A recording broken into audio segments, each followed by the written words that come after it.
Halo pemirsa, apa kabar? Senang sekali saya Radha Mardias dapat kembali menemani Anda dalam sebuah program talk show yang syarat informasi inspiratif untuk Anda dan juga keluarga. Inilah Bincang Sehati.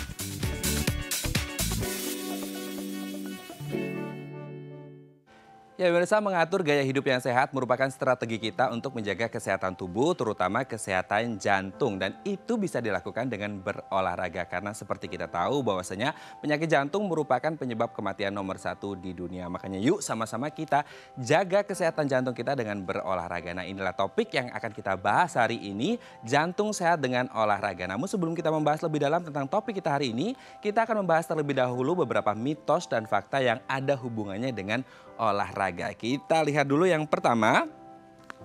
Mitos yang pertama, lebih baik berolahraga setiap hari. Memang sih olahraga itu bagus untuk kesehatan, tapi apakah memang harus dilakukan setiap hari? Bagaimana kalau kita merasa kelelahan seperti itu? Apakah kemudian frekuensinya seperti apa? Kemudian durasinya setiap hari apakah 1 jam atau 2 jam atau seperti apa? Kita juga nggak tahu, nanti kita akan tanyakan ke pakarnya ya. Oke, lanjut ke mitos fakta yang kedua. Nah ini, semakin berkeringat semakin bagus. Banyak orang yang bilang katanya kalau keringatnya semakin banyak keluar maka banyak lemak dan juga kalori yang terbakar sehingga akhirnya bisa katakanlah seperti menguruskan badan seperti itu. Terutama mereka yang mengalami obesitas. Nah apakah ini benar atau tidak nanti akan kita bahas ya. Kita lanjut ke mitos fakta yang ketiga.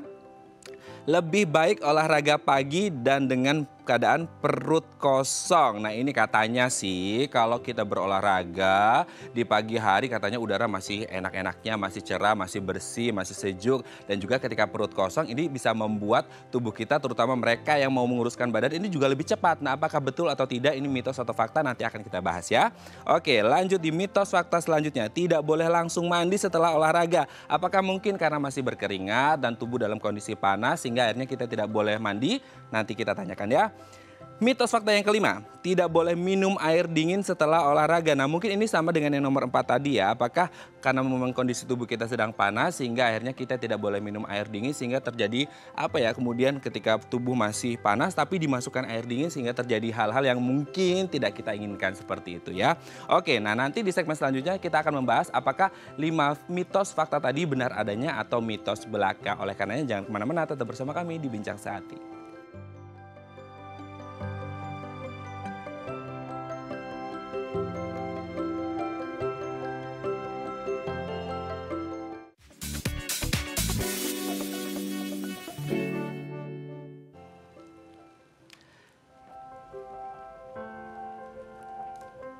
Baik, Anda masih bersama kami di Bincang Sehati dan kita masih membahas topik kita hari ini, jantung sehat dengan olahraga. Nah, tadi di segmen sebelumnya kita sudah membahas beberapa mitos dan fakta yang berhubungan dengan olahraga. Nah, di segmen kali ini kita akan membahasnya langsung dengan pakarnya untuk mengetahui apakah itu fakta atau mitos belaka. Telah bersama kami di sambungan Zoom, Dr. Michael Triangto, SPKO, spesialis kedokteran olahraga. Kita langsung sapa, halo selamat pagi Dr. Michael, apa kabar? Selamat pagi Mas Raden, selamat pagi para pemirsa Bincang Sehati. Oke, hari ini dokter ganteng banget nih dok. Terima kasih. Karena kan Oke, mau muncul AI. oke, Dokter Michael, ini kita hari ini akan membahas beberapa mitos fakta seputar olahraga nih dok. Yang pertama adalah lebih baik berolahraga setiap hari. Nah ini ya pemirsa, apakah betul ini olahraga harus dilakukan setiap hari atau tidak? Kita akan tanyakan ke Dokter Michael. Seperti apa ini dok? Jadi awal muasalnya mitos ini adalah dari kalau kita tidak berolahraga itu tidak sehat, kita berolahraga menjadi lebih sehat, kita berolahraga setiap hari menjadi sangat sehat. Nah, awalnya benar. Mitos itu selalu berdasarkan ada sesuatu yang benar, namun belum bisa dibuktikan kebenarannya gitu, secara menyeluruh. Nah, dengan demikian, coba kita perhatikan, kalau kita setiap hari berolahraga, kapan tubuh dapat atau mempunyai waktu untuk memperbaiki kerusakan-kerusakan yang terjadi akibat berolahraga tadi. Dengan demikian, kalau kita terus-menerus memaksakan tubuh, maka apapun juga yang dipaksakan akan rusak. Apapun juga yang tidak diberikan istirahat, pasti akan rusak. Karena itu, siapkanlah 1 atau lebih baik 2 hari untuk recovery. Misalnya, Senin, Selasa, Rabu itu kita boleh latihan, tapi sediakan 1 hari kita untuk istirahat dulu. Kamis misalnya. Kemudian Jumat, Sabtu kita latihan lagi, namun hari Minggu kita beristirahat lagi. Dengan demikian selalu ada waktu untuk beristirahat dan ada waktu untuk recovery, untuk mengembalikan tingkat kesehatan kita menjadi lebih baik. Oke, berarti Ya, dengan demikian faktanya ada. Kalau kita tidak olahraga itu tidak sehat. Namun berolahraga terlalu banyak pun tidak memberikan kesempatan tubuh kita untuk beristirahat sehingga oke. menjadi kurang sehat. Ya. Oke, berarti sesuatu yang terlalu banyak juga tidak baik gitu ya dok ya, yang pas aja gitu. Oke, Betul sekali. oke kita lanjut ke mitos fakta yang kedua dok. Semakin berkeringat semakin bagus nih katanya dok, gimana nih? Baik, tentu olahraga akan berkeringat, Hmm. ya. Olahraga akan berkeringat. Nah, banyak yang mencari pembenaran berolahraganya, cara berolahraganya dengan ukuran keringat tadi. Hmm. Sedangkan kita dapat berkeringat atau tidak bergantung dari tingkat hidrasi dari tubuh kita. Hmm. Bila mana hidrasi atau kecukupan cairan dalam tubuh kita itu bagus, artinya cukup, maka kita dengan mudah akan berkeringat. Hmm. Namun bila mana kita sudah dehidrasi, pada saat kita berkeringat dipaksakan tadi, maka akan membuat tingkat dehidrasi kita menjadi semakin buruk, semakin parah. Dan hal ini memungkinkan untuk terjadi sesuatu.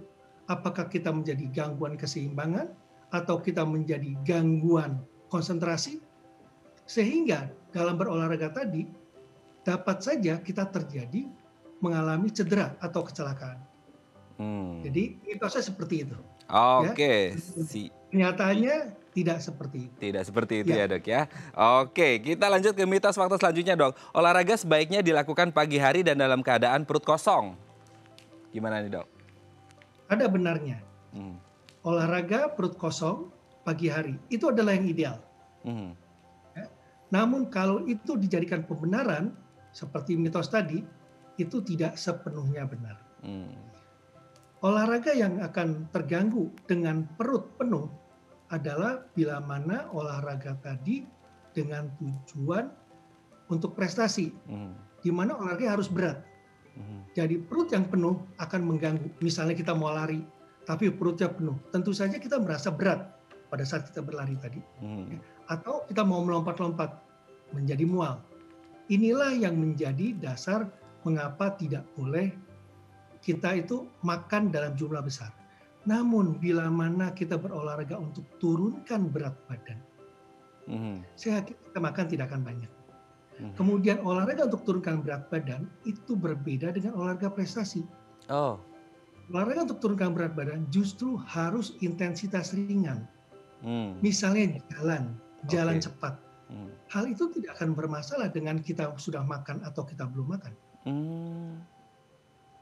Tentunya bila mana kita belum makan dan setelah itu kita berolahraga, maka tingkat rasa lapar kita akan meningkat.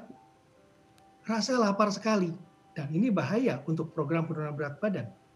Jadi lebih baik kalau untuk program penurunan berat badan, lebih baik dilakukan, kita makan dulu, baru kita berolahraga. Dengan demikian kita tidak terlalu lapar. Dan tentang yang satu lagi tadi, waktunya menurut saya, kalau bisa pagi itu bagus, namun bila mana tidak mempunyai waktu, tidak memungkinkan untuk berolahraga pagi, kita dapat lakukan olahraga itu kapan saja. Yang penting kita berolahraga. Itu yang seperti yang dari mitos pertama yang saya katakan, kalau tidak berolahraga tidak sehat, berolahraga menjadi lebih sehat. Ya, kira-kira gitu Mas. Oke, Dokter Michael, ini katanya juga ini kalau berkaitan dengan waktu, ada yang bilang katanya kalau olahraga malam itu tidak bagus karena memang dari keadaan tubuh itu malam harusnya untuk istirahat, sehingga akhirnya mungkin banyak kemarin kejadian katakanlah seperti public figure yang olahraga malam habis main futsal malam-malam pulang kemudian meninggal seperti itu. Apakah memang seperti itu atau kebetulan saja mungkin karena serangan jantung atau apa gitu dok? Sekarang bisa kita lihat berapa banyak orang berolahraga malam. Teman-teman saya dari IndoRunner itu biasa berolahraga malam karena menunggu waktu traffic lalu lintas itu menjadi sepi, baru mereka bisa pulang sehingga mereka berolahraga dulu. Apakah ada cerita meninggal secara tiba-tiba di sana, itu sejauh ini saya tidak pernah mendengar hal itu. Ya. Jadi kalaupun terjadi, kemungkinan karena memang sebelumnya sudah terlalu lelah. Terlalu lelah, kemudian masih dipaksakan untuk berolahraga berat. Nah, hal inilah yang mungkin memicu terjadinya kejadian yang tidak kita harapkan. Ya. Jadi bukan karena waktunya. Karena banyak yang berolahraga malam juga, ya, tidak masalah. Nah, yang akan terganggu adalah jam dari kehidupannya dia. Di mana waktu untuk beristirahat dipakai untuk berolahraga. Tentunya dia akan waktu tidurnya menjadi lebih malam. Ini mungkin terjadi, ya. Dan ini yang paling sering sehingga tidak bisa langsung tidur karena apa? Tubuhnya masih terasa panas. Itu yang kita sebut sebagai EPOC, excess of post-exercise oxygen consumption, di mana tubuh setelah beristirahat pun masih melakukan pembakaran, masih melakukan metabolisme, sehingga terjadinya itu dirasakan panas dan sulit tidur. Ini adalah satu-satunya yang menjadi masalah. Namun bila mana yang bersangkutan, misalnya saya sebagai dokter yang mendapatkan tugas dinas malam, sehingga saya tidak dapat berolahraga pagi, tentunya sebelum saya bertugas saya dapat berolahraga dulu. Dengan demikian pada saat saya bertugas saya tidak menjadi ngantuk. Nah, ini kita bisa melihat waktunya. Secara umum yang paling bagus adalah pagi, di mana kita kena matahari. Ya. Namun bila mana kita tidak mempunyai waktu, kapanpun juga akan sangat berharga bagi tubuh kita. Oke, intinya tidak boleh kelelahan, tidak boleh over exhausted gitu ya dok ya. Nah kalau berbicara tentang itu juga, ini ada berkaitan juga nih dok. Apalagi di masa pandemi seperti saat ini, ketika tubuh sedang tidak sehat, itu sebenarnya untuk membuat tubuh sehat harus berolahraga atau tidak? Nah ini menjadi pertanyaan juga, kalau tubuh lagi tidak sehat harus olahraga apa enggak sih dok? Ini yang untuk kondisi pandemi seperti saat ini menjadi poin penting bagi kita, ya, untuk memutuskan berolahraga atau tidak, bahkan untuk keluar rumah atau tidak. Karena pada saat ini kalau kita tidak sehat, maka anjurannya adalah kita tinggal di rumah kecuali kita ingin berobat. Pergi ke dokter, pergi ke rumah sakit, pergi ke instansi pengobatan, itu silakan. Namun bila mana kita tidak sehat, itu sebaiknya tidak keluar. Itu poin pertama. Poin kedua, kalau sudah tidak sehat, tidak boleh keluar, malah memaksakan olahraga. Karena ada mitosnya. Kalau badan tidak enak, itu lebih baik berolahraga supaya keluar keringat dan nantinya kita menjadi merasa lebih sehat. Di satu sisi, kalau kita melihat orang yang merasa tidak nyaman, badannya rasanya dingin-dingin, adem-adem, nggak enak, rasanya pegel. Nah, pada saat kita berolahraga, berkeringat, tentunya kita merasa badan kita lebih hangat. Jadi rasa dingin yang sebelumnya kita rasakan itu dapat dihilangkan secara simptomatis, secara gejala. Kemudian badan yang pegel-pegel digerakkan, itu menjadi lebih nyaman. Namun, tolong diingat bahwa hal itu tidak menyembuhkan kondisi atau penyakit yang ada pada saat itu. Bila mana hal itu terjadi karena infeksi virus, seperti virus COVID, kita tidak akan menjadi tambah sehat, justru kita akan menjadi tambah tidak sehat, karena imunitas tubuh kita akan menjadi turun. Apalagi kalau olahraganya berat. Dengan demikian, anjurannya adalah jangan berolahraga dan jangan keluar rumah dulu. Karena kita berpotensi untuk menularkan kepada orang lain, dan kita pun karena tubuh kita imunitasnya menjadi rendah, itu menjadi mudah terinfeksi oleh orang lain. Tidak hanya COVID ya, infeksi flu saja, biasa saja, atau sakit tenggorokan dan sebagainya, itu mungkin terjadi. Dengan demikian, mitos ini harus dipahami benar-benar bahwa jangan dilakukan. Bila mana dilakukan, tidak hanya membahayakan diri kita, tapi juga membahayakan orang banyak. Kira-kira gitu, Mas. Oke, terakhir dok, singkat saja mungkin. Tidak boleh langsung mandi dan minum air dingin setelah olahraga? Tentunya kalau kita berolahraga, tadi saya katakan tingkat metabolisme tubuh kita meningkat. ya, badan kita panas. Ya. Kemudian bila mana diguyur air dingin, tentunya akan membuat ada perbedaan suhu antara permukaan tubuh dengan suhu air tadi. Mungkin saja menjadikan tubuh kita menjadi merasa tidak nyaman. Namun sekali lagi, dalam keadaan sehat kita bisa mandi kapanpun juga sebenarnya. Dalam keadaan sehat, ya. Apakah itu air dingin, apakah air dengan bersuhu hangat, boleh-boleh saja. Namun, ya, sebaiknya kalau tubuh sedang panas, lakukanlah pendinginan terlebih dahulu. Kita setelah olahraga, kita tenangkan dulu, sudah tidak berkeringat, baru kita mandi. Ya. Dan tentang minum, ya, justru kalau dikatakan tidak boleh minum air dingin, itu salah. Tubuh akan lebih baik, lebih mudah menyerap itu bila mana airnya itu dingin, tapi bukan air es.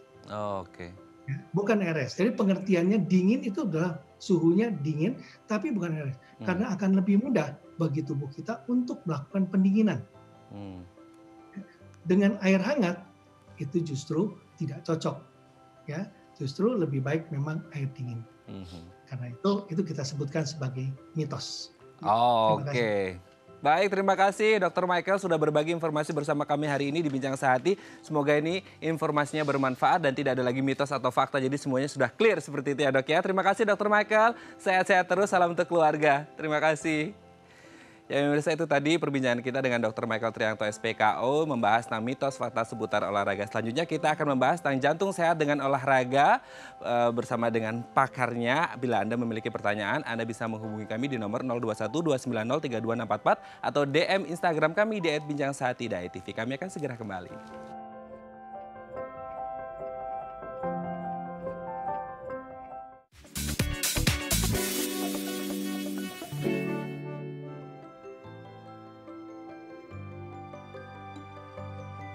Baik, Anda masih bersama kami di Bincang Sehati dan kita masih membahas topik kita kali ini, jantung sehat dengan olahraga. Bagi Anda yang memiliki pertanyaan, Anda bisa menghubungi kami di nomor 0212903264 atau DM Instagram kami di @bincangSehati.tv. Dan sudah hadir bersama kami di studio Bincang Sehati Dr. Rosmarini Hapsari SPJP FIHA, spesialis jantung dan pembuluh darah dari Mayapada Hospital Tangerang. Selamat pagi Dok, apa kabar? Pagi Mas. Hari ini dokter cantik sekali. Aduh. Terima kasih. Oke, Dok, ini kalau berbicara tentang jantung, penyakit jantung ini kan kabarnya adalah penyebab kematian nomor 1 di dunia, seperti itu ya. Kalau di Indonesia sendiri seperti apa ini, Dok? Benar Mas, jadi penyakit jantung dan pembuluh darah ya pada umumnya itu kalau kita bicara tentang penyakit jantung dan pembuluh darah mungkin lebih spesifik ke penyakit jantung koroner ya. Jadi memang saat ini untuk seluruh dunia itu adalah penyebab kematian terbesar dan juga di Indonesia. Oh gitu. Jadi menurut WHO di dunia itu sekitar 36% kematian itu diakibatkan oleh penyakit jantung dan pembuluh darah. Sedangkan di kita di Indonesia sekitar 26%. Jadi cukup besar ya insidensinya Mas. Jadi benar itu. Benar ya? Ya, Oke. benar. Tapi kalau kita berbicara tentang penyakit jantung hingga akhirnya 36% di seluruh dunia, di Indonesia 28%. 26%. 26%. Penyebab utama hingga akhirnya jumlahnya meningkat itu apa sih Dok yang akhirnya membuat penyakit jantung itu menjadi nomor 1? Oke. Saya jelaskan dulu kalau penyakit jantung itu kan sebenarnya ada klasifikasinya, ada beberapa macam. Sub-subnya ya? Sub-subnya. Cuma mungkin topik yang kita pagi ini lebih saya tadi bilang ke penyakit jantung koroner atau penyakit penyumbatan pembuluh darah jantung. Yang jelas pada penyakit jantung pembuluh darah koroner itu ada faktor-faktor risiko Mas Raden. Ya, jadi faktor risiko ini semakin besar kita punya faktor risiko dengan pola hidup yang nggak sehat, maka kita akan semakin mungkin menderita penyakit jantung lebih cepat dan lebih banyak pasiennya gitu. Jadi tergantung faktor risikonya, kita punya faktor risiko enggak, kemudian seberapa banyak faktor risiko yang kita punya, kemudian lifestyle kita gimana. Jadi itu sangat berhubungan dengan pola hidup juga. Oh gitu. Faktor risikonya apa saja itu? Oke, faktor risiko jantung koroner ya. Ada macam-macam Mas Raden. Jadi ada yang kita bilang modified, ada yang unmodified. Unmodified itu kita bilang nggak bisa kita modifikasi. Seperti contoh ya, usia. Usia. Dengan berjalan usia maka kita lebih rentan terkena penyakit jantung koroner. Kemudian yang kedua jenis kelamin. Jenis kelamin kebanyakan pada pria akan lebih sering terkena penyakit jantung koroner ya daripada wanita ya. Kecuali wanita sudah terjadi menopause. Nah, karena pada wanita hormon estrogen itu akan sebagai kardioprotektif terjadi penyakit jantung koroner. Yang ketiga, misalnya faktor genetis. Jadi family history. Jadi kalau kita mempunyai genetis dari keluarga, maka kita kemungkinan risikonya juga semakin tinggi. Benar, risiko akan semakin lebih tinggi. Sama seperti mungkin diabetes seperti itu? Diabetes adalah nanti kita masuk dalam faktor resiko yang modified justru. Yang modified. Jadi kalau modified seperti darah tinggi, diabetes, kemudian kolesterol, aktivitas fisik seperti olahraga, obesitas itu termasuk dalam modified. Modified itu maksudnya kita bisa modifikasi, bisa kita kelola, bisa kita atur. Oke. Tapi kalau yang menarik adalah di jenis kelamin di mana laki-laki itu lebih rentan. Ini jadi juga jadi takut ini. Kenapa itu? Ada faktor genetiknya juga atau memang karena mungkin ada apa gitu? Pertama gini. Ada hormonal ya, faktor hormonal bermain di situ. Tadi saya bilang wanita punya hormon estrogen yang dia bersifat kardioprotektif. Kecuali tadi kalau wanita sudah terjadi menopause, maka faktor risikonya akan sama seperti pria. Dan kebanyakan pria kan heavy smoker ya, bekerja di luar. Jadi lebih kepada lifestyle sebenarnya.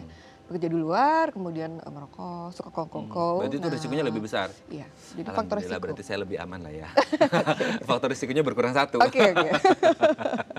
Oke, tapi kalau dari umur sendiri, berarti lebih senior, lebih berisiko seperti itu.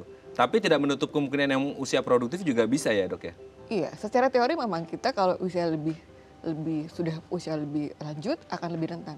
Tapi pada kenyataannya tergantung lagi tadi balik kepada lifestyle ya. Lifestyle juga ya. Kita umur 20 tahun tapi kita nggak pernah olahraga, pola makannya nggak diatur, kita akan lebih rentan ya terjadi penyakit jantung koroner. Apalagi kita punya faktor familial. Jadi sebenarnya untuk faktor usia sekarang nggak bisa kita jadikan patokan sih, lebih kepada gaya hidup kita ya dan faktor risiko yang kita punya. Faktor risiko yang kita punya ditambah dengan lifestyle. Gitu ya. Jadi nggak bisa dipatokan. Oke, apalagi sekarang junk food di mana-mana. Ya, aduh saya itu gitu. susah banget ya. Oke, tapi kalau berbicara tentang penyakit jantung kan banyak orang yang bilang seperti ini. Ketika kita mudah lelah itu gejala ke penyakit jantung katanya sih kalau kita sering orang bilang seperti itu benar nggak sih dok? Bisa iya bisa nggak? Oke. Jadi salah satu keluhan penyakit jantung memang adalah kelelahan. Tapi nggak mesti kelelahan pasti sakit jantung.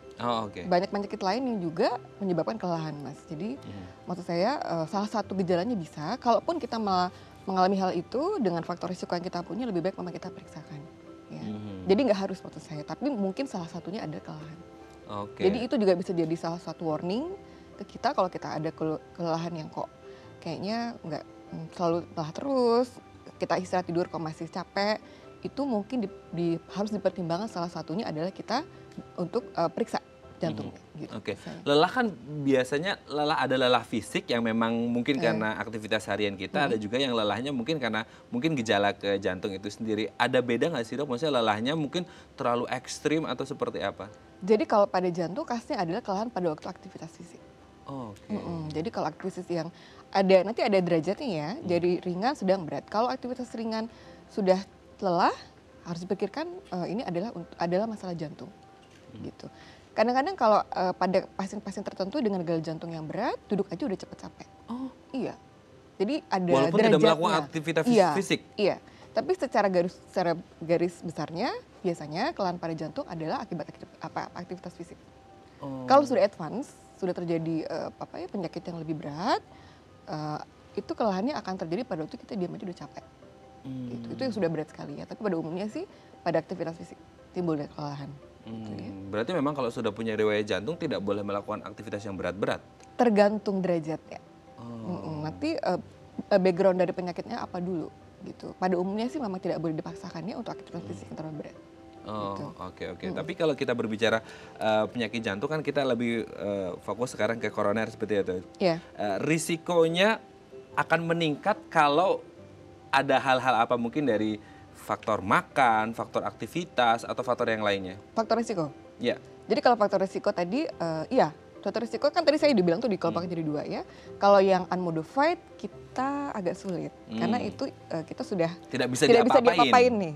Nah berarti yang bisa kita modified adalah yang tadi saya bilang tuh darah tinggi, kolesterol dan lain-lain itu ya Mas. Saya pikir yang pertama kalau sifatnya diabetes, hipertensi itu paling sering karena faktor genetis. Jadi dari orang tua kita udah darah tinggi sudah ada diabetes, nah kita punya resiko terkena faktor risiko itu juga. Nah dari awal dari sedini mungkin yang pertama mungkin adalah kita perlu melakukan medical check up. Oke. Dari umur 30 tahun deh sebaiknya udah medical check up. Jadi kita bisa tahu kita punya faktor risiko itu apa enggak. Sehingga kita bisa kontrol. Yang kedua adalah kita mulai melakukan, tadi balik lagi ke lifestyle modification. Nah itu. Pola hidup yang sehat, dari pola makan, pola olahraga itu dari seawal mungkin ya. Supaya tidak berkembang itu faktor risikonya ya. Nah kalau kita sudah punya itu, sudah punya faktor risiko kan berarti sudah ada terjadi penyakit ya. Nah itu yang kita bisa lakukan adalah kita kontrol faktor risikonya. Tapi sebisa mungkin usia dini ya kita mencegah jangan sampai terjadi faktor risiko itu. Nah, harus mencegah dari usia dini ya. Iya benar. Dan salah satunya mungkin ada kaitannya dengan tadi Dokter Michael adalah berolahraga seperti itu. Apakah itu bisa menjadi salah satu cara juga untuk menjaga kesehatan jantung kita dengan berolahraga? Benar Mas Redi. Jadi memang lifestyle modification itu masuk dalam lifestyle modification. Tapi memang untuk khusus jantung kita nggak bisa cuma olahraga saja, tapi kita harus combine dengan pola makan yang baik, olahraga yang baik. Dan tadi kalaupun kita ada faktor risiko, kita kontrol faktor risikonya. Jadi kita ini suatu hal yang perlu berkesinambungan dan komprehensif. Komprehensif itu kita melakukan semuanya secara gabungan. Gitu ya. Memang harus secara komprehensif, secara mendalam, pokoknya secara all out lah ya seperti itu. Ya oke dok, nanti kita akan lanjut lagi perbincangan kita tentang bagaimana cara menjaga jantung kita supaya sehat. Bagi Anda pemirsa yang memiliki pertanyaan, Anda bisa menghubungi kami di nomor 0212903244 atau DM Instagram kami di @bijangsahati.tv, dan Anda juga bisa menyaksikan live program kami lewat live Instagram di @bijangsahati.tv. Kami akan segera kembali.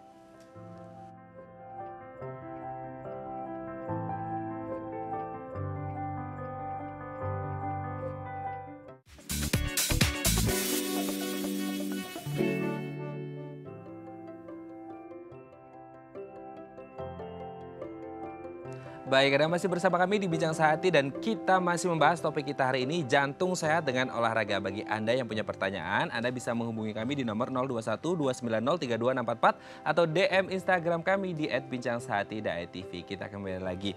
Dok, ini kalau kita berbicara tentang kesehatan jantung dan olahraga, ini olahraga apa yang baik dan mungkin kurang baik gitu ya untuk mereka yang mengalami penyakit jantung? Oke, jadi kita spesifik ya untuk pasien atau orang dengan kelainan jantung. Jadi gini, pada pasien-pasien sudah punya kelainan jantung, itu latihan yang terbaik menurut saya adalah latihan yang bersifat kardio ya, latihan kardio. Nah itu caranya itu ada dengan intensitas yang ringan dulu. Jadi kita mulai dengan start low, kemudian akan naik bertahap. Jadi olahraga yang terbaik itu seperti olahraga kardio, contohnya ya kayak jalan pagi, kemudian sepeda, jogging ya. Kemudian berenang dan lain-lain gitu. Kita mulai dengan seminggu bisa 3-4 kali dengan durasi 20-30 menit dengan intensitas ringan. Nah kemudian itu bisa kita naikkan bertahap Mas. Jadi seperti itu. Jadi kita mulai dengan pelan dulu sambil mengukur kemampuan dari badan kita. Nah disarankan juga pada pasien-pasien yang sudah menderita serangan jantung, itu memang setelah fase akutnya tertangani. Fase akut maksudnya adalah fase pada waktu serangan jantung akut, itu malah nggak boleh terlalu lama di rumah, dan artian tidur-tiduran di rumah. Malah gitu, nggak boleh malah ya? nggak bisa. Kita harus memulai aktivitas fisik secepat mungkin setelah pasien sudah dalam kondisi yang baik dengan stabil ya. Jadi kalau dikatakan setelah kita serangan jantung, misalnya kita sudah pasang stent atau ring, udah pernah dengar belum pasang ring? Itu kita nggak boleh terlalu lama di rumah dan nggak ngapa-ngapain justru malah. Jadi kita sudah harus mulai melakukan aktivitas fisik. Dengan intensitas yang tadi saya bilang ringan. Nah itu harus konsultasi ke dokter juga nggak sih dok? Untuk mengetahui sejauh mana, kan kadang-kadang orang nggak bisa ngukur nih. Maksudnya kayak saya sehat, saya ngerasa oke gitu. Tapi kemudian ketika melakukan itu olahraga akhirnya kayaknya kelebihan nih gitu loh.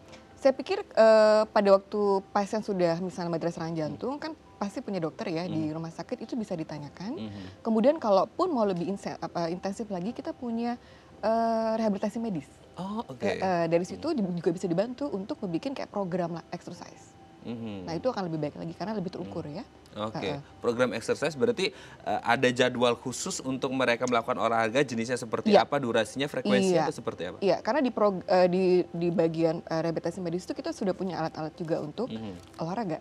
Nah jadi nanti akan ada panduan berapa lama, kemudian apa aja yang bisa dilakukan, itu akan lebih intensif. Di sana nih pada pasien-pasien yang butuh monitoring agak ketat seperti pasien-pasien habis operasi bedah jantung Mas Raden.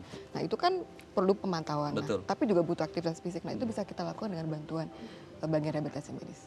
Kalaupun enggak ya kita bisa lakukan di rumah dengan tadi saya bilang aktivitas kardio yang ringan. Contohnya yang gampang jalan pagi aja deh. Jalan pagi 20-30 menit setiap seminggu 3-4 kali. Itu kita bisa mulai dari situ ya. Dan lebih baik dilakukan di pagi hari atau seperti apa? Menurut Dr. Michael tadi sebenarnya waktu sih Nggak masalah ada berarti ya? patokan ya. Tapi memang tadi kan beliau bilang, saya setuju dengan beliau kalau pagi kita bisa lihat matahari terbit tuh. Jadi vitamin D-nya juga dapat dari sinar matahari. Jadi memang sih untuk timing optimalnya sebenarnya pagi hari. Tapi bukan berarti kalau kita olahraga di malam hari itu nggak baik juga nggak gitu ya. Kalau mungkin memang pekerja, waktunya waktunya ada di malam hari pun sebenarnya nggak masalah ya. Bagi kita adalah intensitasnya, durasi, kemudian frekuensi dan konsistensi. Jadi kalau kita olahraga itu nggak bisa tuh, misalnya nih dalam waktu 1 minggu ini saya 3-4 kali, minggu depan 0. Itu boleh namanya ya? konsistensi. Kita harus konsisten, itu yang penting. Ya. Oke dok, ini sudah ada DM Instagram, kita akan coba tanyakan, kita lihat ke layar. Dok, umur saya 48 tahun dan punya penyakit jantung. Apakah benar orang dengan penyakit jantung lebih rentan terkena virus COVID? Nah ini COVID-19 dari Ed Suryadi Adi. Nah ini ada hubungannya dengan pandemi ini juga sering kita dengar ya dok ya. Ketika ada orang dengan penyakit penyerta, ini mereka lebih khawatir. Mungkin salah satunya adalah jantung. Ini apakah benar dengan riwayat penyakit jantung orang lebih lebih mudah terpapar COVID-19? Di musim pandemi ini memang beberapa pasien kita yang punya komorbid seperti penyakit jantung, asma, PPOK dan lain memang lebih rentan terkena virus. Karena memang pada pasien-pasien yang kita sudah punya background itu sudah terjadi gangguan metabolisme di badannya. Pandemi ini virus COVID-19 ini tuh menyebabkan dia great imitator, jadi dia bisa menyerupai semua penyakit. Dan yang paling sering adalah terjadi hipoksia. Jadi terjadi trombosis di semua organ. Nah, sedangkan pasien-pasien yang saya spesifik ke jantung ya, pasien-pasien yang jantung yang sudah confirm punya penyakit jantung kan biasanya pasien-pasien sudah rentan terjadi hipoksia. Nah, itu akan lebih rentan lagi terkena penyakit COVID ini. Itu memang benar. Benar ya? Iya. Berarti apa yang harus dilakukan untuk kemudian mencegah atau mengurangi tingkat resikonya ini dok? Mungkin ini juga menjadi kekhawatiran teman-teman dengan penyakit jantung. Yang pertama pastinya kalau tidak butuh keluar, nggak harus keluar ya sebaiknya nggak harus keluar. Kemudian protokol kesehatan yang jelas, yang kedua protokol kesehatan sih dilakukan ya, masker, kemudian kita pakai hand sanitizer, menghindari kerumunan, ada social distancing, physical distancing itu yang penting kalaupun kita harus keluar. Gitu. Tapi kan kalau untuk kayak di kota-kota besar kayak Jakarta, apalagi mereka tingkat mobilitasnya juga tinggi, harus keluar. Selain protokol kesehatan kan biasanya kita udah menerapkan protokol kesehatan nih, tapi kemudian di lingkungan sekitar kita banyak kemudian yang tidak menerapkan. Itu yang cara terbaiknya seperti apa untuk menghindari terpapar COVID-19? Itu agak sulit ya. Karena faktor eksternal ya? Iya, faktor eksternal. Jadi saya lebih baik kalau menurut saya kitanya. Jadi kita yang menghindari kerumunan. Misalnya contohnya, kita pergi ke suatu tempat hiburan, kemudian kita mau ke restoran misalnya contohnya, kemudian kita lihat ada kok kerumunan, banyak orang, di restoran itu tidak menggunakan protokol kesehatan yang baik, pegawainya nggak pakai masker, nggak pakai face shield, saya pikir kita cari restoran yang lain aja. Jadi paling gampang gitu. Karena kalau kita mau advice ke orang lain kayaknya agak sulit ya. Gitu, kita berbicara dengan orang lain untuk melakukan protokol kesehatan, jadi kesana terlalu intervensi. Jadi lebih baik ke kitanya. Kita yang menjaga diri sendiri. Apalagi kita tahu kita punya komorbid. Komorbid itu maksudnya kita punya background penyakit. Tapi kalau secara umum tidak hanya ke jantung saja, mungkin ini bisa dikonfirmasi. Apakah orang dengan penyakit penyerta tadi memang lebih rentan berarti ya? Iya, memang lebih rentan. Dengan usia di atas 50 tahun dan punya komorbid akan memang lebih rentan. Dan itu mungkin bisa diatasi juga dengan sedikit-sedikit berolahraga tadi ya, yang terjadwal ya? Iya, olahraga dengan imunitas yang baik, misalnya asupan nutrisi yang baik, itu jelas ya. Kemudian olahraga bisa, yang olahraga yang teratur, kemudian protokol kesehatan dilakukan. Semoga bisa menjawab pertanyaan dari Pak Suryadi Adi tadi ya. Tapi kalau dengan ada yang barusan dokter bilang asupan, berarti nutrisi atau asupan seperti apa yang bagus untuk menunjang atau menurunkan faktor risiko tadi dok?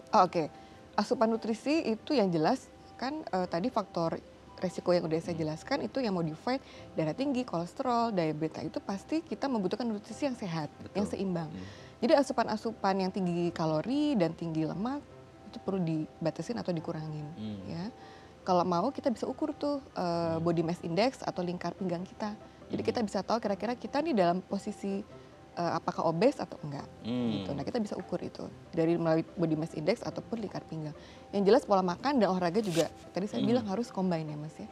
Gitu. Oke, memang intinya adalah lifestyle yang sehat seperti Iya, itu ya. iya Apalagi di benar. masa pandemi seperti saat ini sebenarnya yang harus diwaspadai oleh teman-teman dengan penyakit penyerta khususnya penyakit jantung seperti Iya, itu ya. iya. Nah, mungkin ada yang ingin disampaikan ke pemirsa yang sekarang ini memang mereka memiliki riwayat penyakit jantung dan harus menghadapi pandemi COVID-19. Mungkin tidak bisa di rumah saja tapi harus keluar rumah untuk beraktivitas. Oke, bagi pasien-pasien jantung pada umumnya saya pikir jangan takut. Jangan takut. Jangan takut. Kita Karena semua itu mengalami diawali dari ini. pikiran juga ya dok ya? Iya, karena kalau kita semakin stres, imunitas kita pasti akan turun. Jadi jangan takut, yang penting adalah pada waktu kita melakukan aktivitas fisik, tadi protokol kesehatan yang kita lakukan, kemudian obat-obat jantung harus rutin diminum, jaga imunitas badan dengan nutrisi yang baik, kemudian olahraga yang teratur.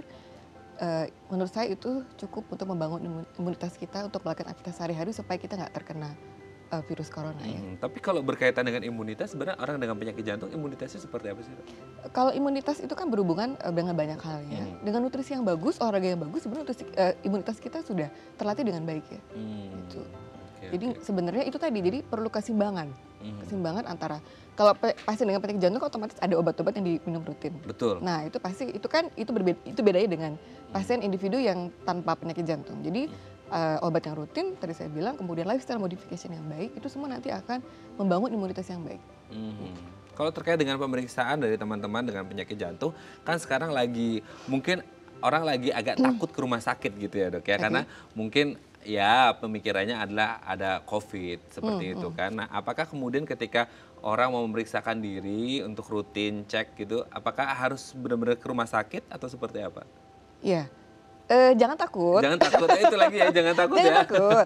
Di rumah sakit itu protokol kesehatannya sangat-sangat diterapkan. Jadi dari waktu masuk pun sudah ada pemeriksaan temperatur, ada anamnesis dan sebagainya. Pada waktu masuk kita punya zone, jadi sudah kita bagi zone. Jadi green zone, red zone. Jadi pasien-pasien yang memang menderita COVID akan ditempatkan pada ruang isolasi tersendiri dengan APD yang lengkap. Sedangkan pasien-pasien poli atau di tempat green zone akan ditempatkan di ruang yang berbeda. Gitu. Jadi jangan takut. Jangan takut. Jangan takut. Jadi jika memang ada keluhan jangan didiemin ya. Jangan dipendam ya, malah Dipendam, jadinya iya. nanti Jadi bom makan waktu. tambah berat. Tambah berat. Pokoknya jangan Silahkan takut. berobat aja. Silahkan berobat dan silahkan datang ke rumah sakit Iya. tentunya dengan protokol kesehatan Iya, juga. Oke, iya, nanti benar. di segmen terakhir kita akan membahas tips supaya kita tetap selalu sehat ya dok ya. Bagi Anda pemirsa yang memiliki pertanyaan, Anda bisa DM Instagram kami di @bincangsehat.tv atau bisa menghubungi nomor telepon 0212903264. Kami akan segera kembali.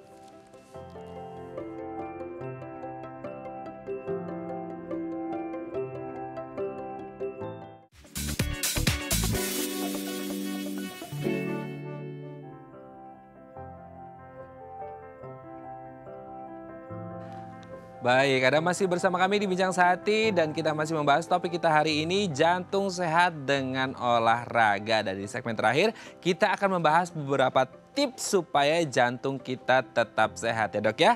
Oke, kita lihat tips yang pertama dok.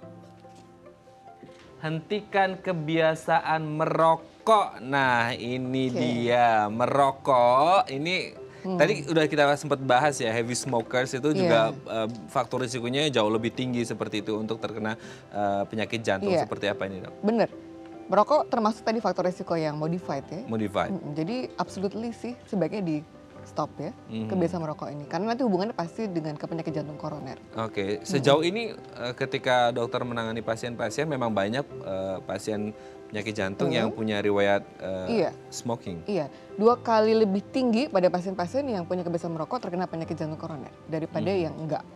Itu kan baru satu faktor risiko, belum yang lain ya.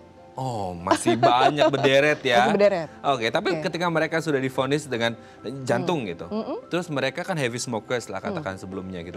Nah, apakah yang dokter lihat seperti apa? Apa kemudian mereka punya kesadaran untuk kemudian mengurangi bad habitnya itu atau seperti apa? Pada umumnya pasien-pasien yang memang sudah terkena serangan jantung akan berhenti dengan sendirinya setelah kena serangan jantung. Jadi memang pada waktu pasien serangan jantung kita akan memberikan advice ya, saran dan sebagainya. Otomatis biasanya pasien akan sadar dan kemudian akan bisa berhenti. Itu akhirnya sadarnya karena takut, takut gitu ya, atau karena apa sebenarnya? Kesadaran sebenarnya. Jadi kalau merokok itu yang kita butuhkan adalah kesadaran untuk berhenti. Karena kalau orang lain yang memberikan saran, tapi pasiennya nggak sadar, nggak bisa. Ya, seperti itu. Oke, berarti sebenarnya orang yang mau berhenti merokok itu sebenarnya bisa ya? Bisa. Asalkan ada kemauan. Iya, benar. Oke. Jangan nunggu divonis jantung dulu baru mau berhenti merokok ya. Nah, bagi Anda pemirsa yang mungkin sekarang sedang menjadi heavy smokers, mungkin bisa dikurangi untuk mengurangi faktor risiko si jantung ini sendiri ya. Oke, itu tadi saya berkurang faktor risikonya karena alhamdulillah saya nggak ngerokok. Oke, kita lanjut ke selanjutnya. Konsumsi lebih banyak serat. Nah, ini juga mungkin ada kaitannya dengan asupan nutrisi yang tadi kita bahas ya, Dok ya. Untuk kemudian, nah ini ada juga mungkin pola hidup yang sehat ya, tidak makan yang junk food seperti itu. Mungkin yang junk food kelihatannya enak dan lezat gitu di mata ya. Yang seperti ini kan mungkin aduh sayuran, aduh ini, aduh itu, mungkin nggak tasty gitu di mata mereka. Gimana nih, Dok? Harus benar konsumsi lebih banyak serat? Benar banget. Jadi memang untuk serat dari buah-buahan, sayur-sayuran penting sekali untuk kita mengurangi kadar kolesterol juga. Yang penting adalah keseimbangan nutrisi ya. Jadi ada protein, ada karbohidrat, ada lemak, ada serat. Jadi memang kita akan mengkonsumsi lebih banyak serat akan lebih baik. Jadi untuk mengurangi tadi faktor risiko terjadinya penyakit jantung koroner. Dan ini juga termasuk ke dalam faktor risiko juga ya ketika kita tidak mengkonsumsi makanan yang sehat seperti itu ya. Balik ke nutrisi kan tadi, balik ke nutrisi yang seimbang. Yang baik itu termasuk lifestyle modification. Dan sejauh ini ketika orang sama mungkin dengan heavy smokers tadi, ketika mereka divonis jantung, mereka juga punya kesadaran untuk mengonsumsi lebih banyak makanan sehat atau seperti apa? Iya benar, itu udah otomatis. Ini kenapa ya mereka orang mau bergerak setelah divonis ya? Itu sangat disayangkan sebenarnya. Akan lebih baik kita preventif kan, kita mencegah. Jadi dari awal sebelum kita serangan jantung, tadi saya bilang itu lebih baik kita sudah mulai pola hidup sehat di usia lebih muda ya. Jangan menunggu kita sakit terus baru berubah pola hidupnya. Nah, jangan nunggu wassalam dulu ya. Iya, jangan nunggu sakit berubah. Jadi sebelum sakit berubahlah gitu di pola hidup yang sehat itu. Nah, memang berarti harus memang diawali dari pola hidup yang sehat seperti itu ya. Oke, kita lanjut ke tips selanjutnya, Dok. Kurangi konsumsi lemak jenuh. Nah, ini nih lemak-lemakan nih, gitu kan. Nah, bagaimana ini? Apakah kemudian memang harus dikurangi? Ini menjadi salah satu faktor risiko juga ya, ketika kita berbicara tentang asupan makanan seperti itu. Ya memang. Jadi kalau tadi kan makan konsumsi lemak jenuh kan banyak ya yang berkolesterol tinggi. Memang kita harus kurangi. Kemudian memang tadi yang penting adalah kita pertama mengurangi konsumsi lemak-lemak jenuh ini. Yang kemudian kedua kita harus tahu kita punya kadar kolesterol berapa sih. Nah itu. Jadi sangat penting, kan kolesterol itu nggak bisa kita kira-kira tuh. Maksudnya kita kira-kira itu saya kolesterolnya ini tinggi, rendah, sedang nggak bisa. Terus diukur. Jadi saya sarankan setelah umur kita 30 tahun, 30 lah kita tadi medical check up, salah satunya adalah untuk memeriksa tuh namanya lipid profile. Jadi kadar kolesterol kita di dalam darah ada berapa jumlahnya. Apakah kita termasuk yang berbahaya, risiko terkait penyakit jantung, ringan, sedang, berat. Kita bisa ukur prediksi ke depannya dengan itu. Kadar kolesterol yang pas itu di angka berapa itu, Dok? Jadi kan ada kolesterol jahat, kolesterol bagus ya, baik ya. Target kita adalah LDL itu di bawah 100 mg per desiliter, triglyceride di bawah 150 mg per desiliter, dengan HDL kalau yang cewek di atas 40 mg per desiliter, yang cowok di atas 50 mg per desiliter. Nah itu yang harus kita penuhi, target-target itu.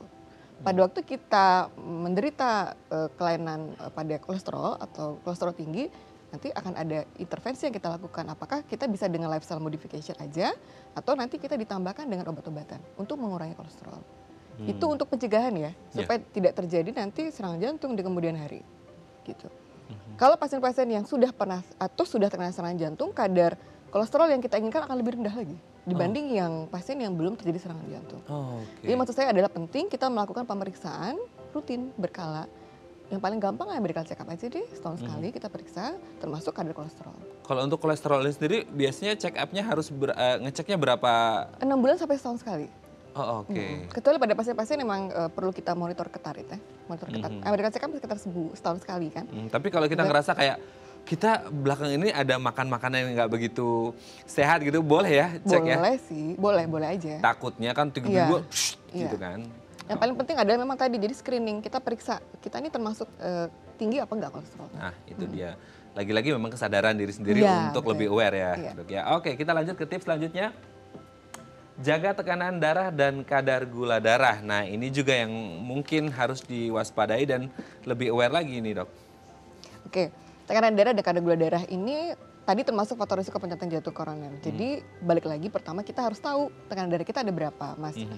Jadi tekanan darah itu nggak bisa kira-kira juga. Kadang-kadang kan di masyarakat kalau ngerasa kayak tengkuknya sakit itu ini tensinya tinggi nih.